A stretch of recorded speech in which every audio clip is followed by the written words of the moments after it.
So this question here: would you run for office? I mean, I'm doing it for the new car for real. I'm doing it for the chairman check. I'm gonna get a new house. I'm just kidding. Young and Indigenous Podcast is an outlet for people to know about Indigenous knowledge, storytelling, and history. Through our youthful journeys as Indigenous people, young people and elders share their experiences with us. Without them, we wouldn't be able to do this. I'm about to tell some red stories. Stay tuned. Yay, podcast!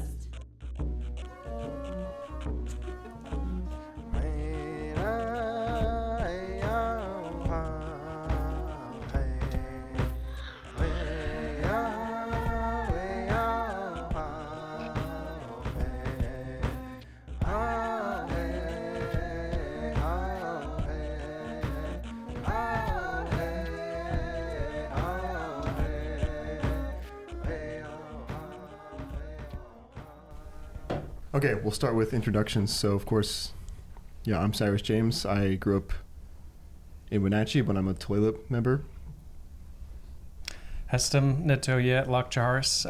I'm Sky Schofield, originally from Redding, California. I'm Wintun, Pitt River, and Wailaki. Nautiam Nashalacha, Kuntia Sanasnat Chaklamisen. Hello, my respected people. My name is Isabella James, and I come from the Lummi Nation. That's where I was born and raised. Hello, I'm Olivia. I'm from Bellingham, Washington. I'm not native to the area, but this is where I grew up, where we're recording right now. Yeah. Cool. So now we could open up to maybe our histories with voting. So I turned 18 in the February of 2017, so I just missed the cutoff for the 2016 presidential election, but I was able to vote in the 2020 presidential election and have voted somewhat consistently, like once a year maybe, in local ballots or state ballots. Definitely haven't made everyone. Yeah. I turned 18 in 2006, midterm through Bush's presidency, and I was able to start voting for Obama during his first campaign, which is amazing.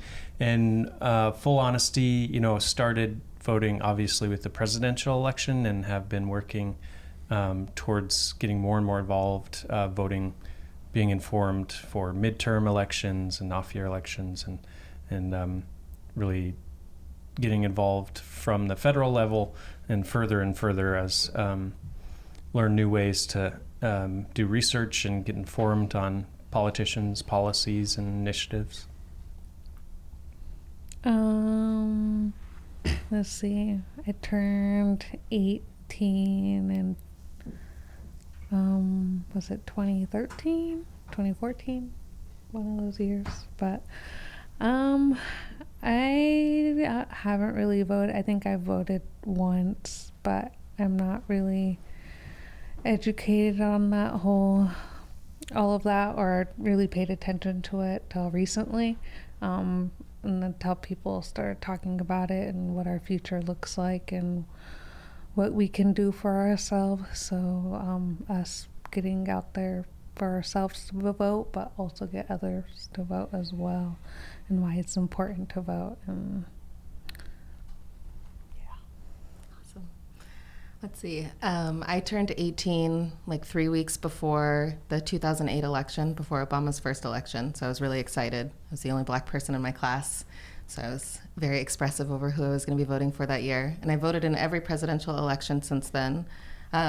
Similar to Sky, it took me a few years to get into local elections. But when I was living in New York for undergrad, I registered in New York so that I could vote there because I had a professor that was like really passionate about it. And so I think I absorbed some of that from her. And I love voting. So happy to be talking about it today. So why is voting important to you guys? Voting, I think, is really important. Obviously, it's controversial because, rightfully so. Some folks feel that if you vote in the national elections, you're sort of buying into the system that governs all of our lives, or you're giving it credence, or and there are a lot of opposing viewpoints. But for me personally, I feel like voting in the electoral system is a tool that we can use to our advantage. Specifically, for me, I come from a small rural country town in Northern California, and that town's nearly all of its infrastructure, road repair, road maintenance comes from state and federal grants. And so those grants are only available, and we only get those grants and are chosen for those because of the entire the infrastructure of policy and policymakers across the country.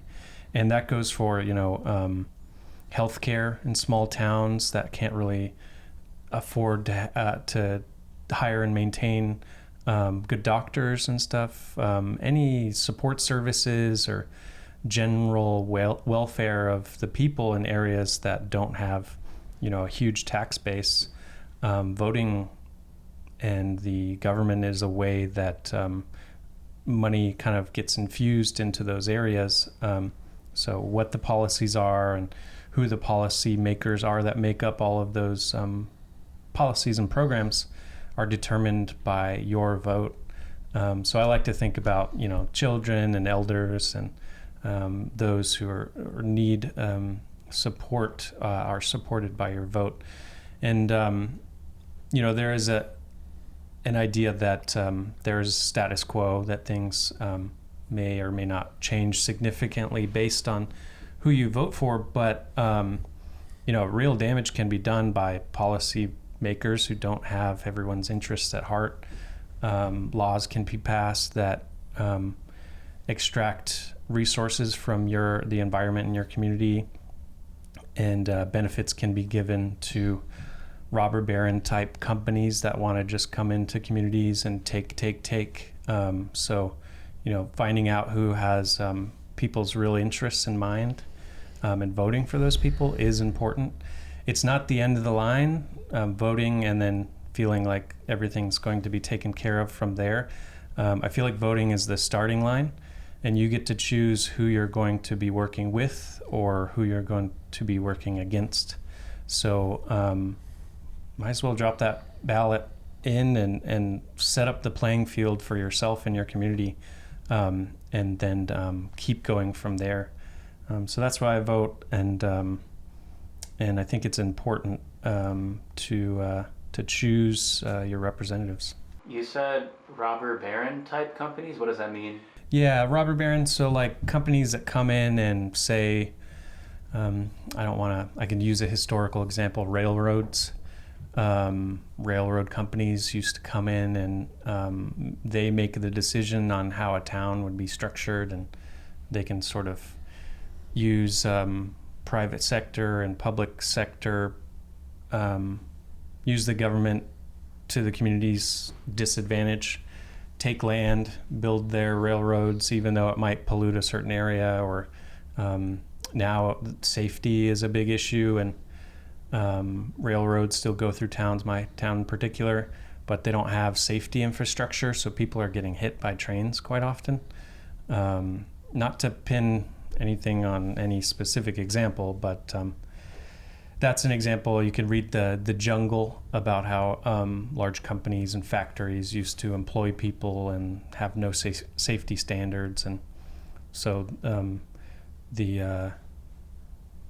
by not taking care of their employees, they make more profit because all of the damage is done by their economic activities are paid for by the people and not themselves. So any company that wants to come in and take advantage or destroy or pollute or anything like that is a robber baron type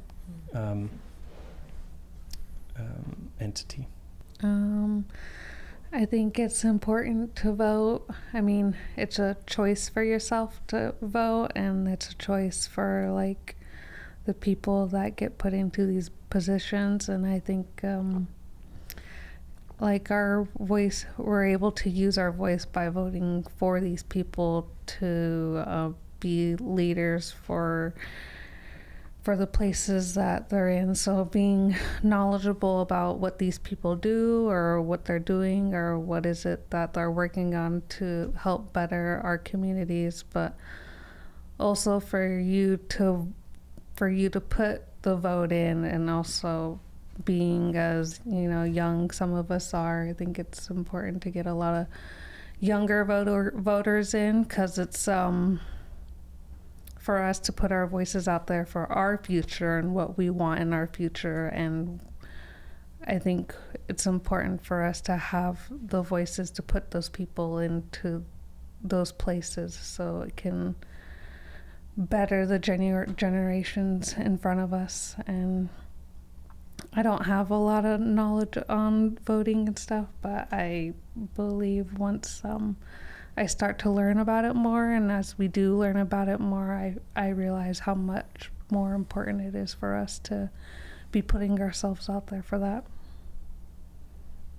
I like what you said about it being a choice, and a choice that you have to make, because I resonate with that a lot. A lot of people in my family don't vote, and I think that that's valid. There's a lot of history and trauma around voting with Black and brown people especially.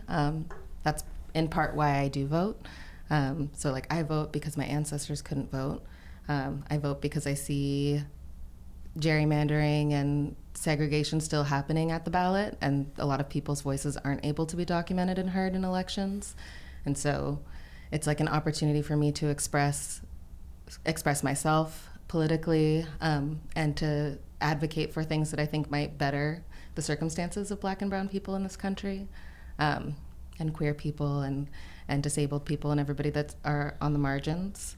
But yeah, it is a choice, and I think that it's one that every year gets more and more challenging, especially as you become more politically aware, and you start to see like how ineffective it feels at times, and how it's just one part of it. But to what Sky was saying earlier about that just being the starting point, I definitely think that that's true. And so this is how I start the conversation, and it's how I express myself in one way, but then there's so much more work to be done after the election. So yeah.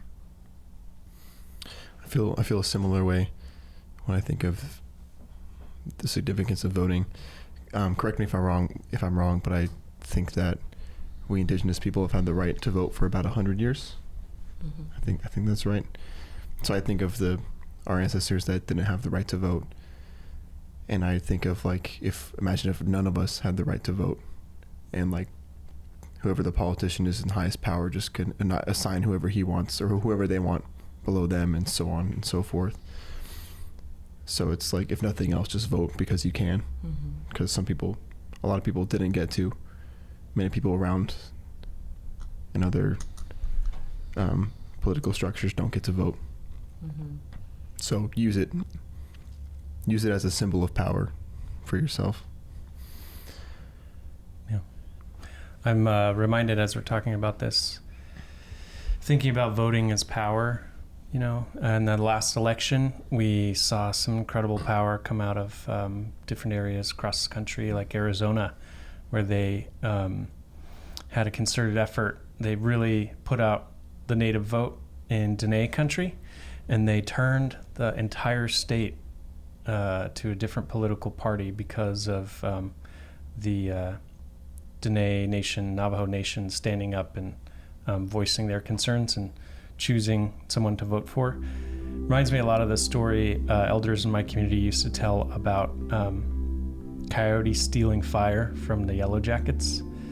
The United States was set up in a way that even though there are Yellow Jackets guarding it, power is supposed to be, people are able to vote and sort of take on some of that power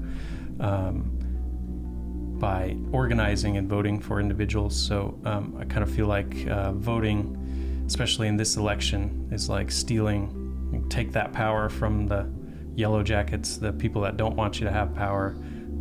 We have the opportunity to run up and take it, and then give it to the people for everything that power can provide not just power for power's sake, but like we were talking about earlier, you know, roads and healthcare and support services for your community.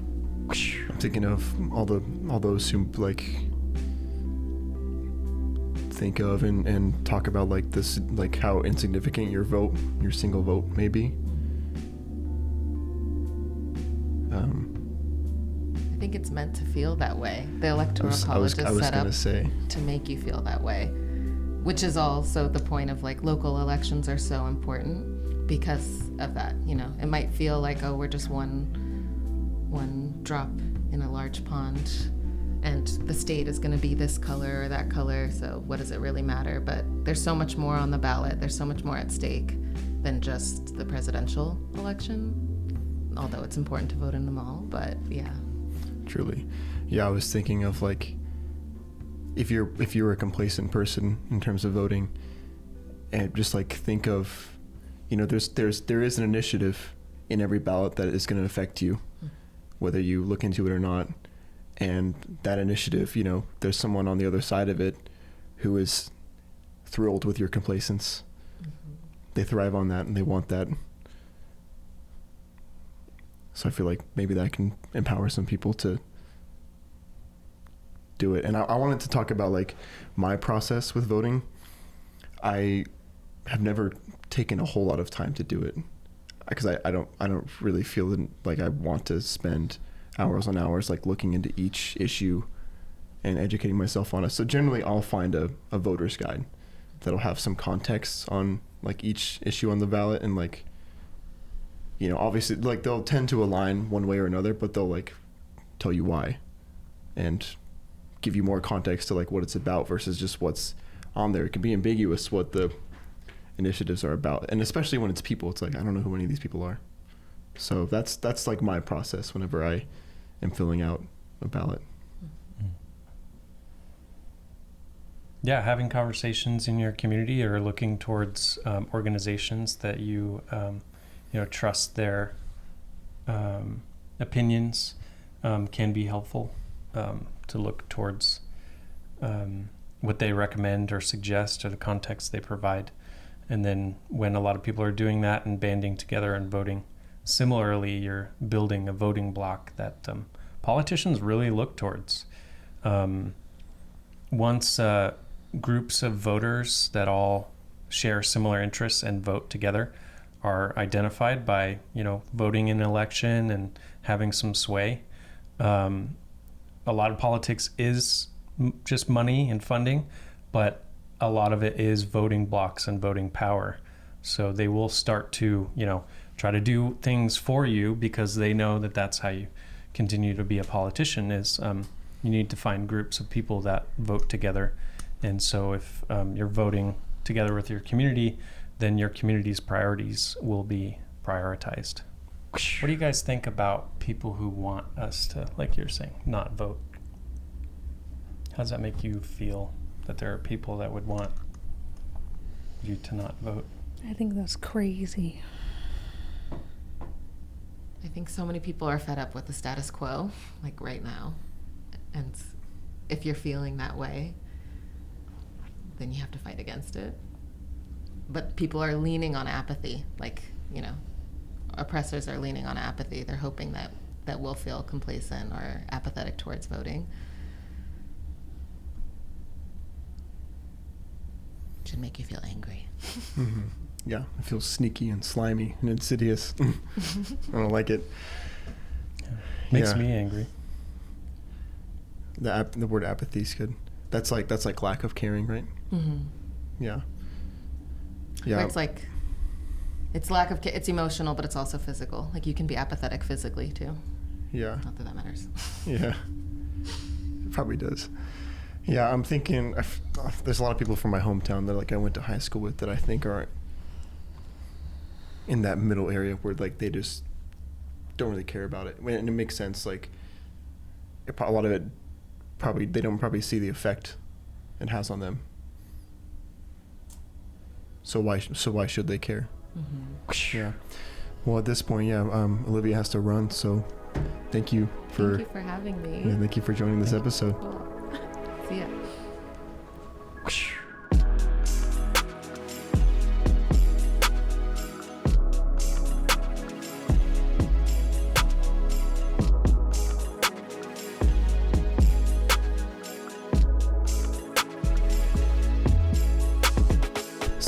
just left, but Roy's gonna hop in now.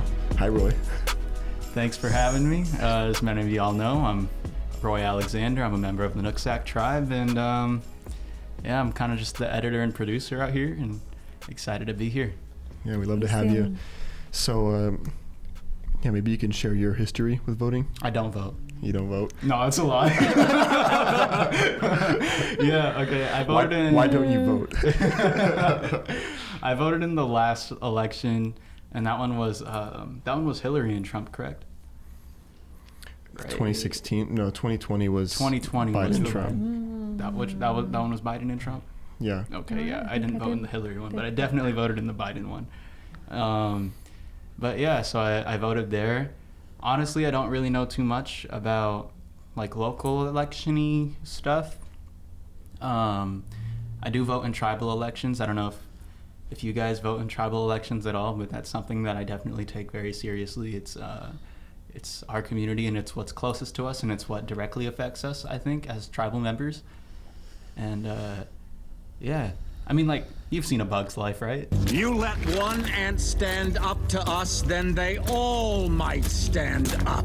Like, like how that one ant, and then they all come together, and then, you know, they make real change happen, type shit. Yeah, right. Kind of rewatch.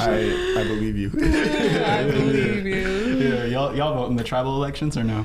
I've yet to I've vote in a voted tribal election. tribal elections. I mean, like you I live haven't. pretty deep from your people. I live an hour from the res, yeah. So, Okay, yeah. and you got to do it in person. You have to do it in person. They don't do absentee votes. No, Yeah, that's Yeah. kind of I whack. I should, and I want to. I feel bad. The last election was on my wedding date, so that was my Oh excuse. I damn! couldn't make it. Hey, but congratulations though. Yeah. No, that's. Damn, I really wish that they did absentee votes for you guys. Yeah, it'd be really cool to show the United States, you know, how it's done, because the Mhm. United States doesn't want to make voting easier, make it digital or anything, and Mhm. obviously we have the stuff with the claims of voter fraud Yeah. coming up, making it even harder. But Yeah. I mean, that would make it so much more accessible to Mhm. update our voting standards to the modern time. We all have phones. Mhm. We could do other things. No, I mean. Man. Oh, sorry. What were you No, gonna say? Okay. I totally agree with that, because with kids in this generation, they're all about their phones. So for them to have easy access for voting like that, for them Mhm. just to have like a click of a button for them, it's just more, Yeah. so much more. I don't want to say potential, but in Mhm. their area of what. Yeah. Yeah. Or even like a national holiday. Like we Yeah. don't get it off of work to go vote. Not everybody gets national holidays, but I mean something in that Mhm. direction. Yeah, like, I don't know. For me, I really feel like even a mail-in vote is easy.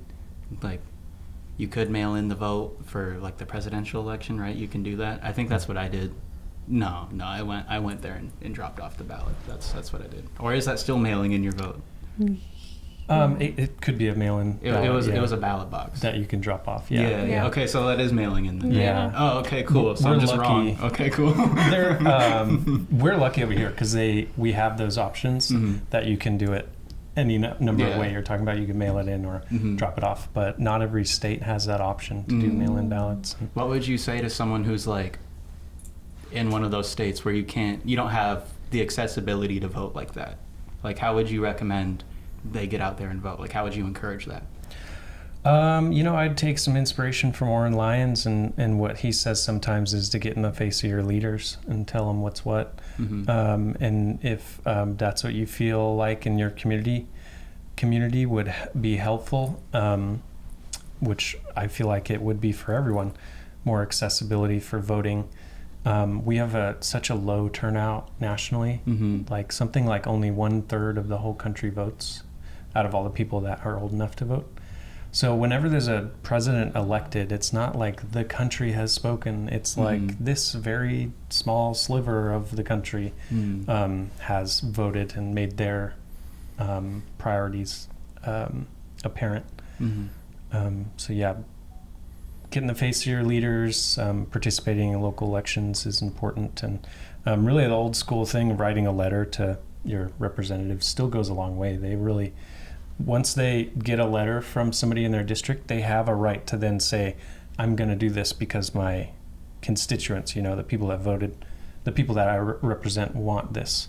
So jotting down something and putting it in the mailbox to your representative goes a long way. I'm gonna be real. I did not know that you can do that. I thought you could just write a letter, write a letter to your senators and stuff. You can email too. I don't think they're on to text yet. I don't think a text will get their attention, but you can email or write a letter. Like for you guys, I'm gonna text them. Yeah, they don't read my text. How do we get people around our age to even care to vote? You know what I'm saying? Because I feel like it's not that voting's not cool. I think it's just that people are like, whatever. I feel like people just probably don't know about it, or like you said, don't really pay attention to it. So it'd be cool to just like see people like us to put ourselves out there. So like, since we're an inspiration to a lot of people already, so to see that we're voting, it will make people eager to want to vote just because, we're being those role models for those people. Maybe take some more education in like how voting does affect them, does affect us. Yeah. Like maybe some more examples. I can't think of any off the top of my head. But like I can't say that I received that type of education in my K through 12 education. Yeah. Like we learned how a bill becomes a law, but we didn't know which bill meant what. Gotta do that on our own. I forget, how does a bill become a law? Well, I couldn't tell you the whole thing. But I know a great cartoon. Bring that back. Explains it perfectly. Schoolhouse Rock. Maybe that'd get people interested in voting. Maybe one of those, but it's like, but that bill and what happened to who when it became a law. Yeah. Okay. Yeah. Something like that is pretty cool. Yeah. Yeah. I'd like to see something like that where it's like, okay, cool. So this is a law that went into effect, and this is who it directly affected. Yeah. I don't remember if y'all remember when like ICWA was like under threat. Like, how did we make it not under threat? Was that voting or was that just active protest?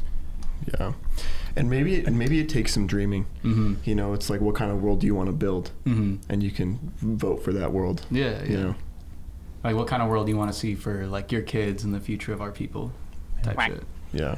I think you're onto something there. The ICWA, the Indian Child Welfare Act, is a good example of find something that you connect with or have benefited from, or you really cherish. I think all Native folks can really appreciate not ICWA stopped Native kids from just being sent out to non-Native families and disconnecting them from their culture. So knowing that and having something that you can think of, like, I'm voting because of this thing that I have direct experience with is great. So like anything that you can think of that's connected to the government that's been a part of your life, you could do some research or simply think about, it's because of elected officials that this either happened or didn't happen. I think that played out in the court system, and judges are elected in different areas. So it was voting that put in judges that represent and dispense the law that played a part in ICWA. So that comes down to every election is important, and we should vote in every election, type of thing. Yeah, I think it's very important. I do think, if I was speaking to myself, a younger version of myself, I'd say, first of all, give yourself some credit. This is the most confusing and complicated things there are to even understand. So if you're not voting in every election yet because it's hard to understand even how it works and who to vote for, that's okay. Just keep interested and start from the top and move your way down. Vote for presidents, and then as you go along throughout the years, you can learn more and get more involved, or just pay attention when things pop up with judges or your local school board or your county or state or city.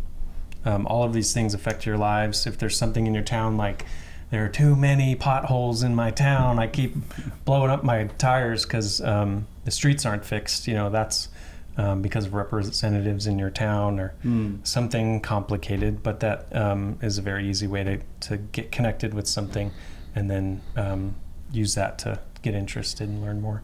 Cool. So I'm going to clear out, make way for our special guest, and then Cyrus, maybe you can introduce her and keep this conversation going. Yeah, I unfortunately have to get going, but I would love to connect. I can give you my card. Maybe we can talk. Changing topics. Well, damn, this this podcast roster is actually pretty mismatched. We have a special guest today. If you want to, introduce yourself.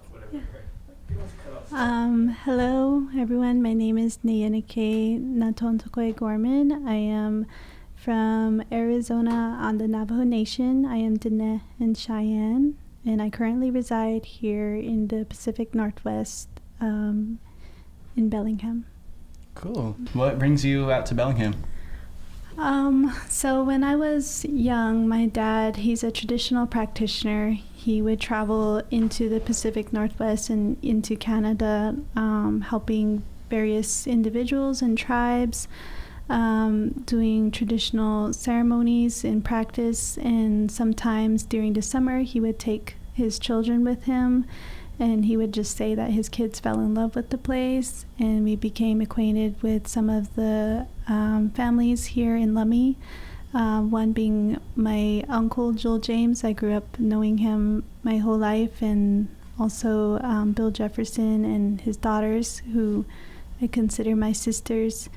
So when I came here when I was little, I just fell in love with the place. Yeah. Like, I loved the green, the clouds, the water, the rain, and I always knew when I was a kid that I wanted to come into Bellingham and live here for a few years. Cool. Love it. Should we just kind of give her the same questions that you were tossing my way? Yeah. So could you share your own history with voting and why it's important to you? Okay. I think my history with voting, I slowly started taking it serious as I moved up to Washington, and then there was a lot of changes that I've noticed politically and also legally, and just a lot of advocacy that I realized that was needed from our Indigenous communities, especially preserving our rights and preserving our tradition. Initially, when I first became of age of voting, I didn't give it much thought. As the years gone by, I slowly began to ask my parents and my elders about the voting, and I realized that most of our voting in our family sort of aligned with what our values were traditionally. So when I think about voting currently, I think about what would benefit the future and what would benefit the preservation of our people and our population, especially preserving and protecting our rights and our treaty rights. And growing up in a communal space where there was a lot of elders who spoke up and talked a lot about how our young ones, it's going to become their time to advocate and to stand up and to fight for what it is that we protect. And I was young then, and I never really understood what it was until now. So I grew up in the Native American church ceremonies, in the teepee ceremonies. So in that space, there was people of all ages, from babies into elders, and the person who would be conducting the service. And I know that in the morning time, when they have people and elders speak in the morning, they would share a lot about their life, what they've experienced, the things that they've learned, and a lot of it just aligned with protecting our sacred children. And so what I currently align my voting with is what will help our children, and also, just protecting our rights. Yeah, we were talking about that a little bit earlier, especially with like tribal elections. Like, I don't know, you said that you're Dene, correct? Yeah, so living up here, are you allowed to vote back home for your people there? Because Sky, he just left, but he said that in a few other states, there's some times where like he can't vote for his people's tribal government because you have to be there in person, which is honestly kind of whack. I'm just wondering if that's the same thing for you. Oh, okay. Well, usually we can still vote for our people back at home, even if we live out of state. I think most of the voting happens in person there, on the reservation. The only way that we're able to vote from afar is like when we're in communication with our family, because our information gets sent to the P.O. boxes, and then our family tells us when it comes in, and then we can mail it in from afar, or we would just have to travel back home and do it in person. That's a mob. That's a long drive or flight. It is. Holy. You got anything? Yeah, one thing we've been discussing and thinking about is like young people that may be more complacent towards voting. Like, it doesn't feel important to them. Yeah. Like, why should they vote? What would you say to that type of person? Yeah. Well, I've definitely have experienced and seen that when young people have felt that way towards voting. I think personally speaking, when I've seen my younger nieces or nephews, the amount of awareness or education that they're taught about voting is very limited, especially in school or especially in families. But I found that the more they were exposed and brought into the spaces that were indigenous practices and indigenous values, and they were reminded of who they were and their identities and where they come from and what they stand for, and they realized their place within the earth and outside of the system. And the one thing that they learned is how to fight and protect their people is by learning the system too. And I hear a lot of the elders say, educate yourself. That is our tool, and that is the way that we can help our people, by understanding what it is that they write on these documents, educating ourselves what it is that they are trying to plan for our people and our population, and how can we direct that in a good way. And so I found that for my nieces and nephews, as they begin to grow up and become of age, having them in the spaces where they are able to recognize who they are and be reconnected with their identities, it really helps them understand the importance of why it's important to understand what's going on within the modern day system. Yeah, it's like a responsibility passed on to us. I'm thinking right now of like Larry Kinley and Jewel James, and like how much work they put in during the fish wars and stuff, and how educated Jewel is. Like, even when you hear him talk, like, he can go on and on and on. Like, he's an encyclopedia of treaty rights and those histories. So like, of course we gotta vote, On God, yeah. I guess one thing we could talk about is this question here: would you run for office? I'm gonna pose that to the group. Oh, would any of us run for office? Yeah, and that could be any, like, tribal government, state, federal. Damn. I guess, yeah. I would do That's it. a good question. You would do it. I would do it.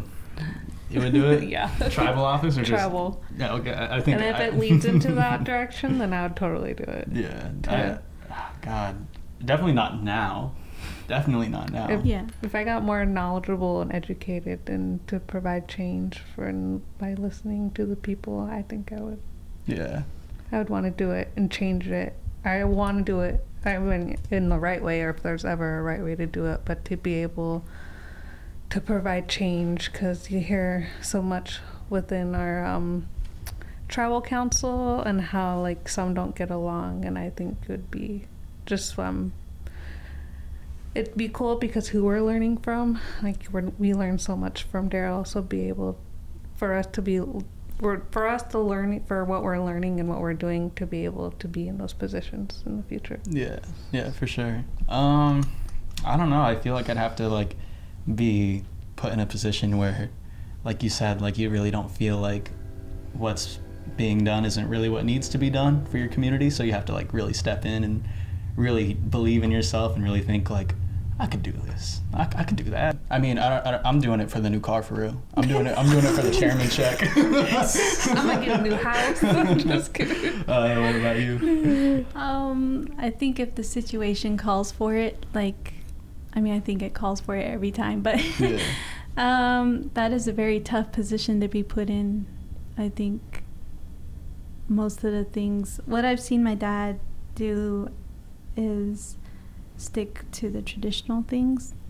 Like, he's been put into positions where they wanted him to be in those leadership positions, but at the end of the day, he kept it simple and kept it to the old ways. And he's not a citizen of the U.S., meaning like when he was born traditionally in a ditch where they lived with his family, and so for him they have no record of him, so they had to give him his own citizen papers. So he's not a citizen of any country anywhere around the world, and so he has his own sovereign rights. Interesting. That's cool. Yeah. That's real. What about you? Yeah, I think I would. I think I would run. I value like immunity so much that like I think I could do well in that role. Like I kind of despise like the polarization of contemporary politics. So like I don't know if I'd have a chance like running in the big show. Yeah. Because of that. And like I don't know who would support me like financially, but, which is unfortunately such a big part of it. But like I really care about the whole people. Yeah. And I'd want to stand up for everyone, Yeah. And I would love to like try and bridge gaps where I could. Yeah. So like I think I like my ideals would work for it, but again, I mean, for any position, it takes so much education. For like tribal politics, you need to know history. You need to know family history to work there. Yeah. Which I don't know enough of that to work in to be in any tribes like leadership. And then for like state and like federal politics, like you gotta know the history of policies and somewhat. I mean, I don't even know what I don't know there. So I don't even know where to start. Yeah. I mean, like. At the end of the day, though, like I think you really are, when you're put in those positions, you're there to work for your people, type of thing. So I definitely think you got the right mindset for it, for sure. Yeah. And that's what I think. But like, does it even matter? Could that get you there? Maybe, but but that's on why I think I would. I definitely think the humility part is a big role, and that's something I've seen in all of you. Yeah. Really gotta humble yourself through that process. Oh God. I do have a question that came up. I just wanted to know if there was like any changes that you would implement, either on the tribal level or national level, that you would see if you ever were to go into office. That's one area I want to educate myself more on, is like why the government can't I'm using air quotes, can't like regulate corporations and like their prices and the way they consume and pollute. Yeah. Or like taxes, like they could be taxed a lot more. There's like so many opportunities for them to get around those taxes or get like write-offs and stuff. I need to learn a lot more there. Like, are they helping? And like, why can't the IRS like go after them more so? Because like anyways, if I could, that's what I would do. I would Yeah. put more regulation on these the billionaires and these corporations that are capitalizing on, the common people like us and people outside of the country. Yeah, for sure. So I need to learn more about that. I mean, and obviously some like narrative shifts. One thing I've been thinking about these days is how in Washington, like Inslee and like the Washington government is so, the state of Washington, of course, is so fixated on like ending fossil fuel consumption in the state, which kind of furthers that narrative of like, it's like you who are polluting, like you need to recycle better, you need to, like cut down on your consumption, which may be true, but it's like, what effect is that going to have? Maybe if everyone in the country cuts back, like there'll be some change, but it's like, we're not the biggest polluters. It's them Production. like big productions and companies type of thing. Yeah. It's these $1 billion oil companies. Yeah. For sure. So like, it's really like the pressure shouldn't be on us to like fix climate change in that kind of example, and that's just like that's an example of a narrative that like I think about. More per cap. More per cap. More per cap. No, I'm playing. That's Roy's initiative. Respect. I'm like, get a businessman in there. Everyone gonna be making money. I'm just memeing, but I really do think that this is why I'm saying like, I'm not ready to run for any sort of office yet. I'm not nearly as educated as I really could be or should be. So I'm just kind of taking a step back and letting everyone else who feels like they're ready really show up and show out for our people. I was thinking more about like what he was talking about in terms of the taxes. I do know that sometimes when they talk about raising taxes on the rich in the elections, they're mostly talking about high income individuals like lawyers and doctors who earn higher base incomes, but the rich who don't have those kind of jobs, the way that they, I guess, profit off of the people and the way that they're not taxed is through donations. And when they are earning a lot of money, and that money that they have and they're told to donate from the IRS, it's like they create a nonprofit of their own, and so they donate into that nonprofit that they own, that they have selected for people to be board of directors for that nonprofit. So that money is circulating within their own network and it continues to build.